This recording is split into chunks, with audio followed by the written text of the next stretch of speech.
Students, seated question paper SST paper का है, 2008 का है। इसमें हम लोग 50 नंबर तक का देख चुके थे, अब 51 नंबर से देखेंगे।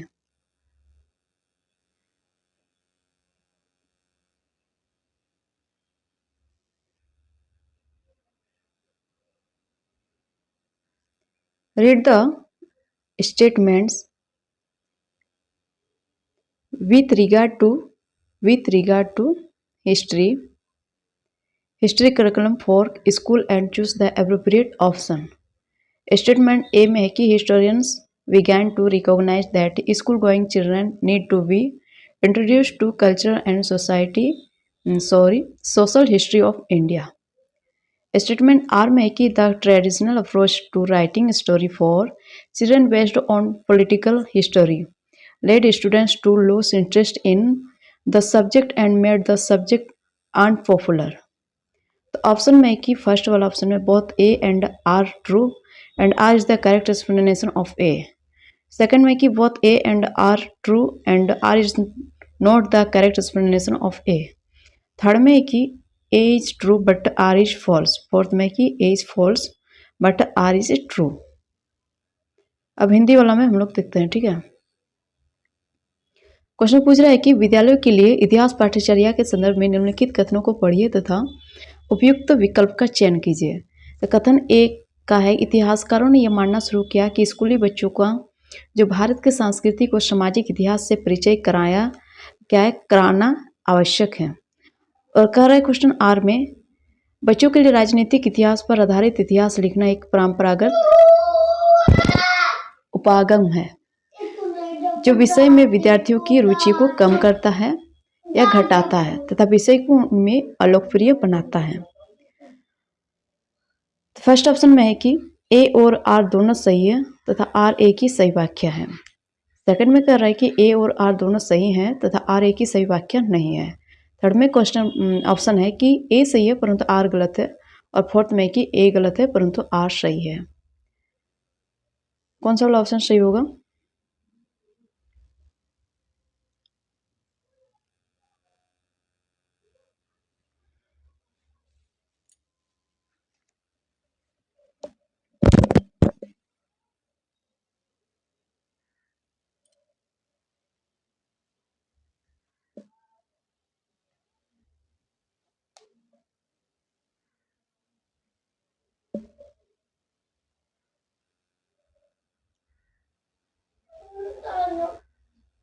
तो क्या हो जाएगा इसका ऑप्शन? फर्स्ट वाला, ठीक है। ए और आर दोनों सही है। क्या कर रहा है कि जो इतिहास है, इतिहासकारों ने यह मानना शुरू किया कि जो स्कूली बच्चों का भारत के सांस्कृतिक और सामाजिक इतिहास से परिचय कराना आवश्यक है। तो ये वाली बात सही है। तो फिर आर में कि जो बच्चों के लिए राजनीतिक इतिहास पर आधारित इतिहास लिखना एक परंपरागत उपागम है जो विषय में विद्यार्थियों का क्या करता है, रुचि को कम करता है और घटाता है तथा विषय को उनमें अलोकप्रिय बनाता है, ठीक है। यानी बच्चों के लिए जो राजनीतिक इतिहास पर आधारित इतिहास लिखना एक क्या है, परंपरागत उपागम है। तो ये जो विषय है इसमें विद्यार्थियों को रुचि को क्या करता है, कम करता है तथा विषय को उनमें अलोकप्रिय बनाता है। तो इसलिए ऑप्शन फर्स्ट वाला सही हो जाएगा। अब हम लोग देखेंगे 52 नंबर का क्वेश्चन, 52 नंबर का, ठीक है। क्वेश्चन पूछ रहा था, read the following statements on the rule of social science teacher and choose the appropriate option. A में कह रहा है कि after the social science examination a few students go for a party to get relieved from the tension caused by the examination।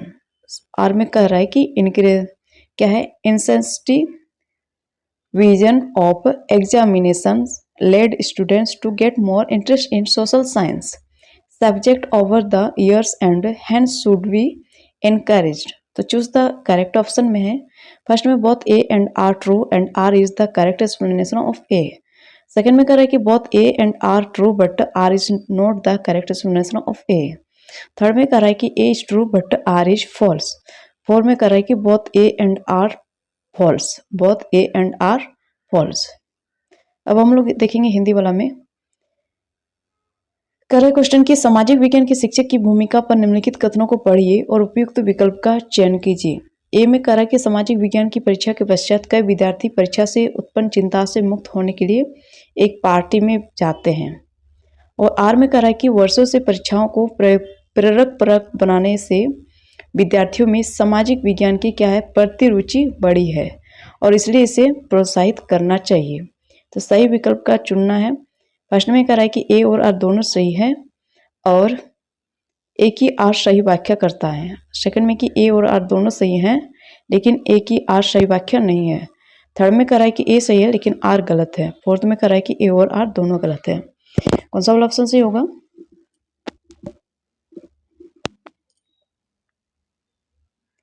82 number का 52 number का ना 52 number का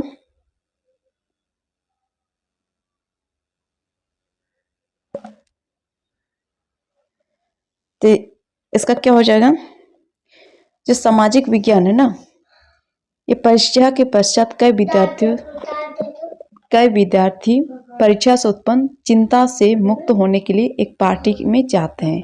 ये वाली बात सही है। लेकिन जो आर में है वर्षों से परीक्षाओं को प्रेरक परक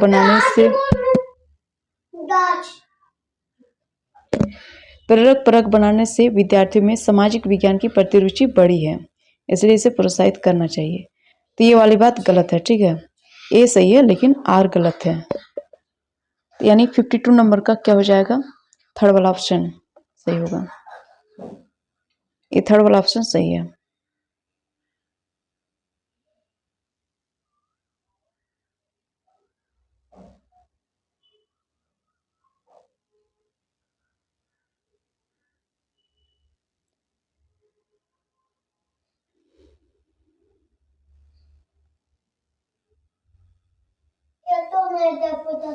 अब 53 नंबर का क्वेश्चन देखेंगे। 53 नंबर का 53 नंबर का ठीक है।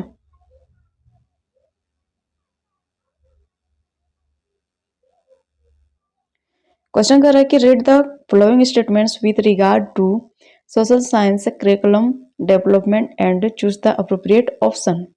तो स्टेटमेंट में ए में है कि social science curriculum includes many topics which are prone to multiple way of interpretation and connected to what we experience in daily lives.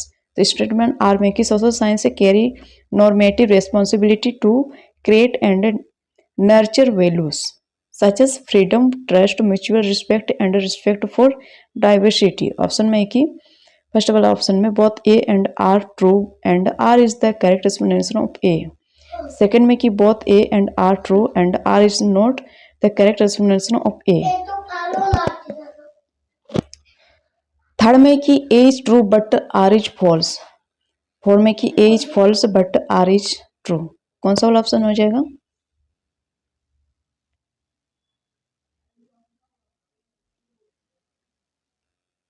अब हिंदी वाला में देख लेते हैं कि जो कर रहा है सामाजिक विज्ञान पाठ्यचर्या के विकास के संदर्भ में निम्नलिखित कथनों को पढ़िए तथा उपयुक्त विकल्प का चयन करना है।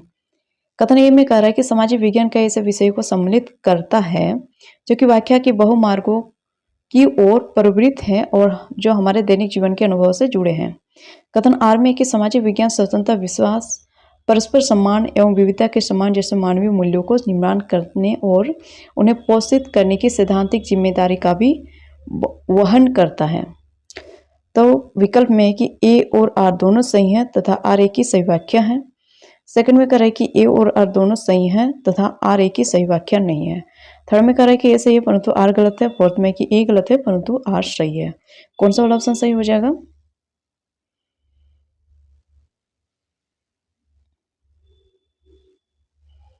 फिफ्टी 53 नंबर का क्वेश्चन।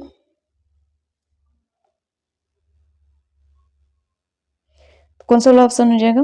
फर्स्ट वाला ऑप्शन ना। सामाजिक विज्ञान कई ऐसे विषय को सम्मिलित करता है, ये बात सही है, जो कि व्याख्या के बहुमार्गों की ओर प्रवृत्त है और जो हमारे दैनिक जीवन के अनुभव से जुड़े हैं। और आर भी सही है कि सामाजिक विज्ञान स्वतंत्रता, विश्वास, परस्पर सम्मान और विविधता के जो सम्मान जैसे मानवीय मूल्यों को क्या करता है, निर्माण करने और उन्हें पोषित करने की सैद्धांतिक जिम्मेदारी का भी वहन करता है। इसलिए option number first is the right. A और आर दोनों सही है तथा आर ए की सही व्याख्या करता है ना, ये वाला सही है। Connected to experience in daily lives, ठीक है, ये क्या करता है, freedom, trust, mutual respect and respect for diversity, ये सब करता है ना, सामाजिक विज्ञान। अब हम लोग देखेंगे 54 नंबर का question, which of the following topics in history could be taught using lived experiences of a community। First में क्या, architecture style of Taj Mahal, second में वारफेयर टेक्निक्स ऑफ टर्क्स, क्या है,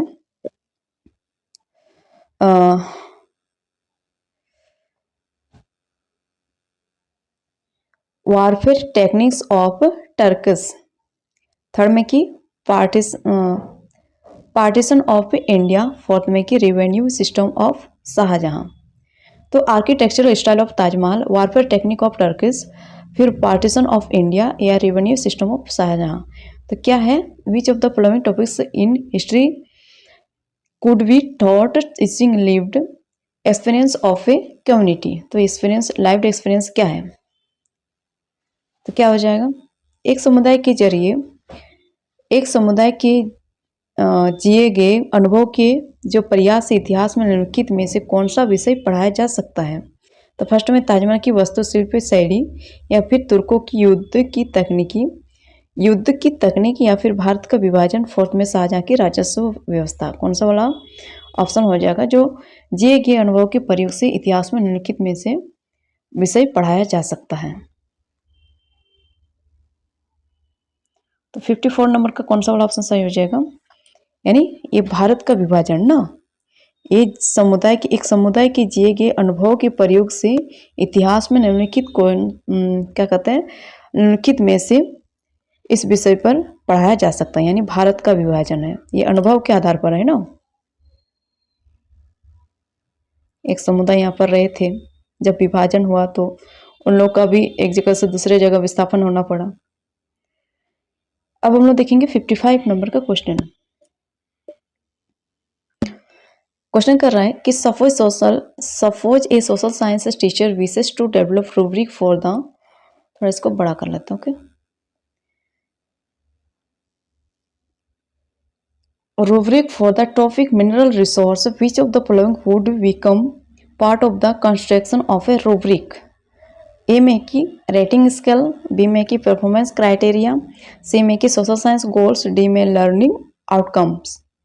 ऑप्शन में कि ए, फर्स्ट वाला में ए एंड बी, सेकंड में बी एंड सी, थर्ड में ए बी सी और फोर्थ में ए बी एंड डी। कौन सा वाला ऑप्शन सही हो जाएगा। अब हिंदी वाला भी देख लेते हैं। क्वेश्चन पूछ रहा है कि मान लीजिए कि सामाजिक विज्ञान का एक विषय, एक शिक्षक क्या कर रहे हैं, एक शिक्षक विषय खनिज संसाधन पर एक रूब्रिक का विकास करना चाहता है, ठीक है। निम्नलिखित में से कौन रूब्रिक के निर्माण का एक भाग बनेगा। ए का है कि प्रगति मापनी यानी रेटिंग स्केल, या बी का प्रदर्शन मानक, या फिर सी का सामाजिक विज्ञान लक्ष्य, डी का अधिगम प्रतिफल। विकल्प में है कि ए और बी, सेकंड में बी और सी, तीसरा में ए बी सी और चौथा में ए बी डी। तो कौन सा वाला ऑप्शन सही हो जाएगा।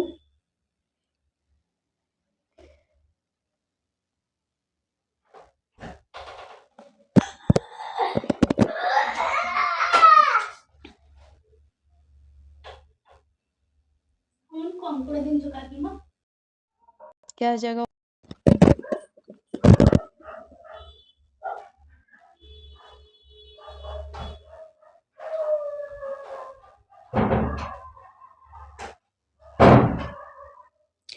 फिफ्टी 55 नंबर का कौन सा वाला ऑप्शन सही हो जाएगा। ऑप्शन 4 वाला सही हो जाएगा ना। तो ये जो सामाजिक विज्ञान है, एक शिक्षक क्या करता है, खनिज संसाधन पर एक रूब्रिक का विकास करना चाहता है, ठीक है। तो उसमें से जो रूब्रिक के निर्माण का एक भाग बनेगा, तो क्या बनेगा, प्रगति मापनी भी हो जाएगा, उसका प्रदर्शन मानक भी हो जाएगा, फिर सामाजिक विज्ञान का क्या लक्ष्य वो भी हो जाएगा, फिर उसका जो अधिगम का प्रतिफल है वो भी हो जाएगा। सॉरी ये सी वाला ऑप्शन नहीं होगा, ठीक है।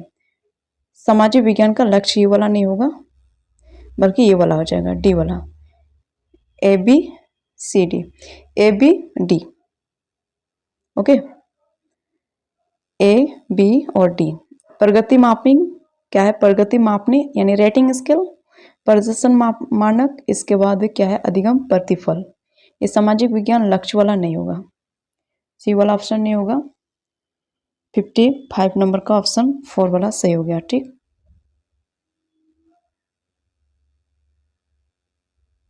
अब इंग्लिश का भी देख लेते हैं। इसमें क्या था? ये जो रेटिंग स्केल है, परफॉर्मेंस क्राइटेरिया है और लर्निंग आउटकम्स है। और सोशल साइंस गोल सी वाला नहीं होगा। ठीक, ए, बी और डी, ये चारों ऑप्शन, ये तीनों ऑप्शन सही हो जाएगा। अब हम लोग देखेंगे 56 नंबर का question. Read the following statements A and R and choose the appropriate option in the context of rule of rubrics in evaluation. Statement A में कि different kinds of rubrics can be converted into a single checklist. और statement R में कि checklist R simpler and faster way to grade students when they are large in number. First में कि both A and R true and R is the correct explanation of A. Second में कि both A and R true but R is not the correct explanation of A. Third में कि A is true but R is false. Fourth में कि both A and R false. What should be the right answer? तो लिखित कथनों में जो कथन है, इसमें ए और आर को पढ़ना है, फिर मूल्यांकन में रूब्रिक की जो भूमिका के संदर्भ में उपयुक्त विकल्प का चयन करना है। कथन ए में कि विभिन्न प्रकार के रूब्रिकों को एक जांच सूची में परिवर्तित किया जा सकता है, यानी किए जा सकते हैं। और कथन आर में कि जब विद्यार्थियों की संख्या अधिक हो तब उन्हें श्रेणीबद्ध करने का जांच सूची एक सरल और तीव्र तरीका है। तो फर्स्ट ऑप्शन में है कि ए और आर दोनों सही है तथा ए की आर सही व्याख्या करता है। सेकंड में कि ए और आर दोनों सही है और ए की आर सही व्याख्या नहीं करता है। थर्ड में कि ए सही है लेकिन आर गलत है। फोर्थ में कि ए और आर दोनों गलत है। कौन सा वाला ऑप्शन सही हो जाएगा?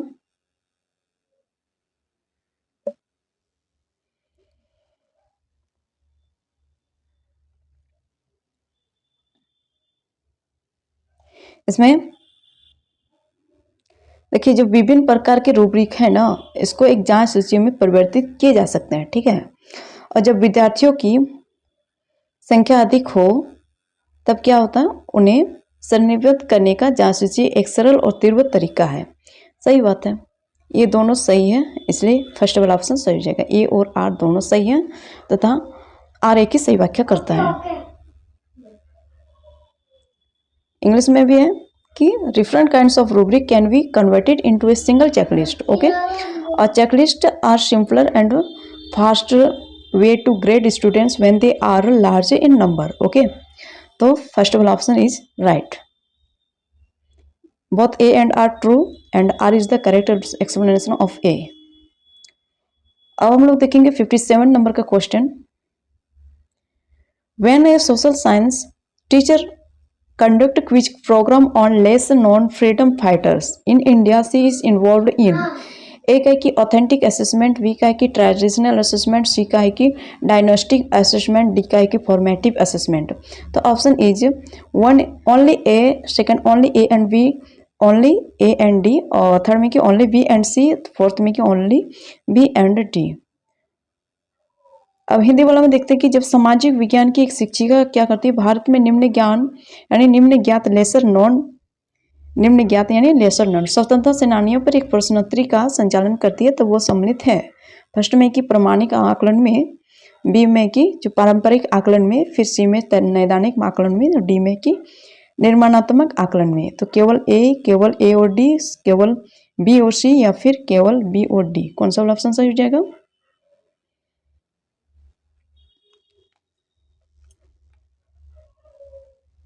57 नंबर का क्वेश्चन इसका हो जाएगा, जो सामाजिक विज्ञान की एक शिक्षिका है ना, भारत में जो निम्न ज्ञात है वो स्वतंत्रता सेनानियों पर एक प्रश्नोत्तरी का संचालन करती है। तो तब वो क्या करती है, वो पारंपरिक आकलन में जाते हैं, फिर वो क्या करता है, निर्माणात्मक आकलन में। तो वो पारंपरिक आकलन में, फिर निर्माणात्मक आकलन में, यानी बी और डी सही होगा। ठीक है, 4 वाला ऑप्शन सही है।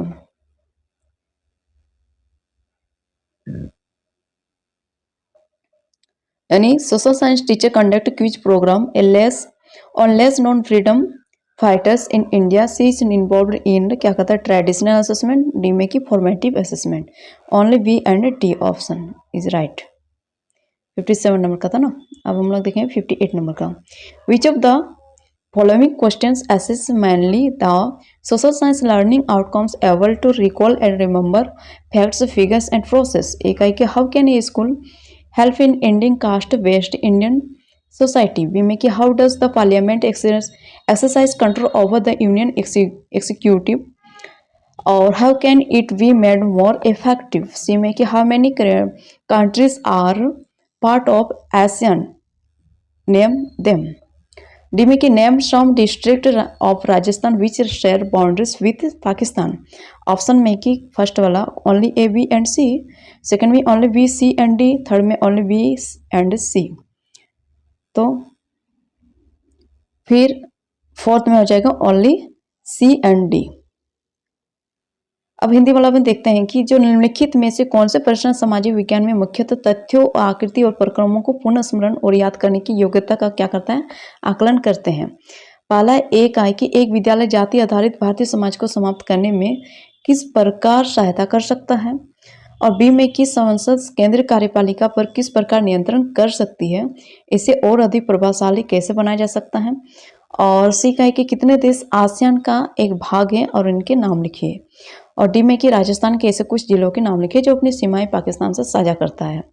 तो देखिए इसमें कौन सा वाला आकृति, तथ्य, आकृति और प्रक्रमों को पुनः स्मरण और याद करने की योग्यता का आकलन करते हैं। तो कौन सा वाला ऑप्शन सही हो जाएगा।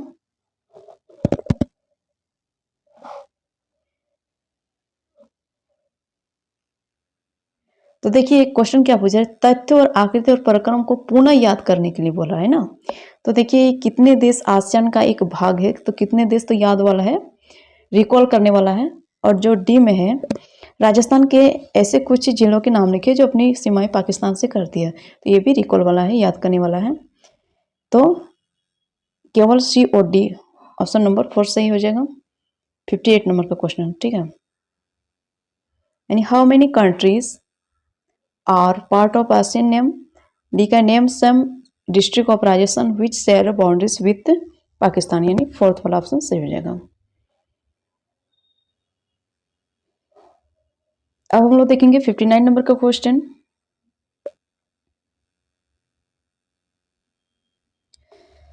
Which of the following may be kept in view to develop evaluation procedure according to RTE Act 2009। A में की promote learning thought activities, B में की provide opportunities for exploration, और सी में की make provision for regularity in attendance, D में की make the child free of fear, trauma and anxiety। Option में की ओनली ए क्या है, only A and B, only B and C, और थर्ड में कि only A B and C, और फोर्थ में कि only A B and D. अब हिंदी वाला में देखते हैं। क्वेश्चन पूछ रहा है कि आरटीई एक्ट 2009 के अनुसार मूल्यांकन प्रक्रमों के विकास के लिए निम्नलिखित में से किस पर विचार किया जा सकता है।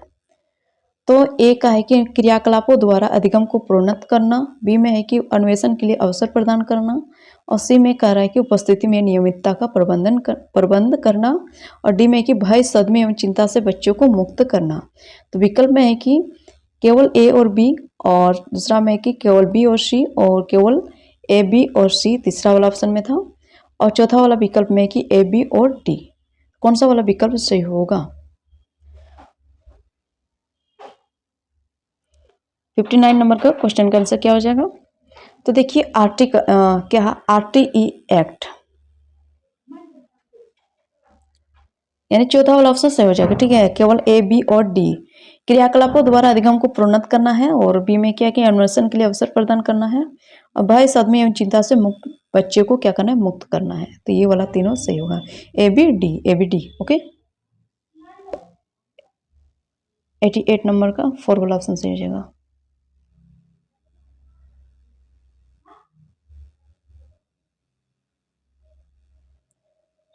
प्रोमोट लर्निंग थॉट एक्टिविटीज, और बी में क्या, प्रोवाइड अपॉर्चुनिटीज फॉर एक्सप्लोरेशन, और डी में क्या है, make the child free for क्या, free of fear, trauma and anxiety. तो ये वाला ऑप्शन सही हो जाएगा। ठीक है,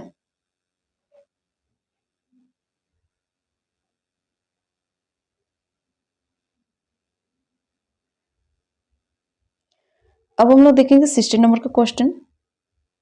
which of the following learning outcomes is mainly reflected in the questions? What does the word equality mean in the preamble of the Indian Constitution? First option में कि evaluate and analyze information and its sources. Second में कि reason and access, cause and effect. Third में कि classify, contrast and compare. और fourth में है कि extrapolate, predict events and its effect. अब हिंदी वाला में देख लेते हैं कि निम्नलिखित में से कौन सा अधिगम प्रतिफल इस प्रश्न भारतीय संविधान की प्रस्ताव में शब्द यानी समानता का क्या अर्थ है, ये इसमें मुख्यतः प्रतिबिंबित होता है। फर्स्ट में की जानकारी एवं उसके स्रोतों का विश्लेषण एवं मूल्यांकन कीजिए। दूसरा में कि कारण एवं प्रभाव का आकलन कीजिए एवं कारण दीजिए। तीसरा में कि वर्गीकृत कीजिए, विषमता दर्शाइए और तुलना कीजिए। चौथा में कि बहिर्वेशन कीजिए, घटना एवं उनके प्रभाव को पूर्वानुमान लगाइए। तो कौन सा वाला ऑप्शन सही हो जाएगा?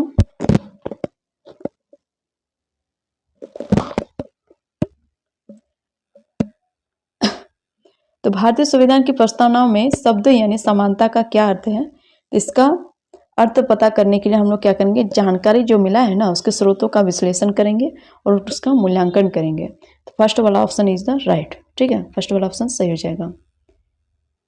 16 नंबर का आंसर फर्स्ट वाला हो जाएगा। Evaluate and analyze information and its sources. ठीक है, what does the word equality,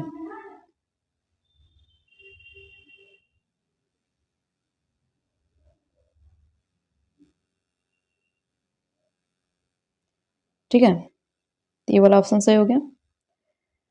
ठीक है फ्रेंड्स, फिर मिलेंगे दूसरे वीडियो में, तब तक के लिए आप लोग को धन्यवाद।